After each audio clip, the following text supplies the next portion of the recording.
कौटुंबिक वादातून बायकोचा निर्गुण खून करणाऱ्या तसेच जंगलात फरार झालेल्या शंकर बांबळे या आरोपीला तब्बल 1 महिन्यानंतर अटक करण्यास स्थानिक गुन्हे शाखेच्या पोलिसांना यश मिळाले।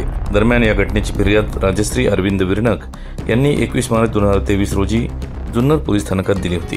जुन्नर पोलीस स्टेशन हद्दीतील दरावस्ती गंगाळदरे तालुका जुन्नर येथे शंकर बारकू बांबळे याने कौटुंबिक भांडणातून त्याची पत्नी अलका शंकर बांबळे हिच्यावर धारदार कोयत्याने वार करून तिचा निर्गुण खून केला होता। खून केल्यानंतर आरोपी शंकर बांबळे हा दुर्गादेवी आंबेहातवीज घाटमाथा जंगलामध्ये पळून गेला होता। खून झाल्यापासून आरोपी बांबळे जंगलाचा आधार घेत पोलिसांना चकवा देत होता। जिल्हा पोलीस अधीक्षक पंकज देशमुख यांनी गुन्हे शाखेच्या पथकाला आरोपी तात्काळ करावा अशा सूचना दिल्या होत्या।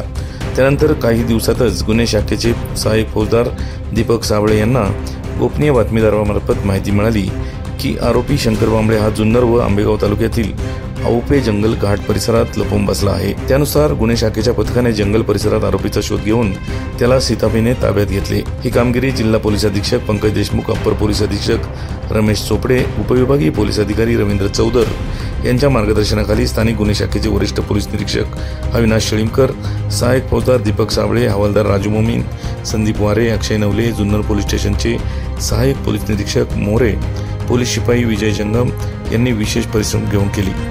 याच बातमीचे काही दृश्य पाठवले आहेत। आपला आवाज न्यूज नेटवर्कचे कार्यकारी संपादक किरण वाजगे यांनी पाहूयात।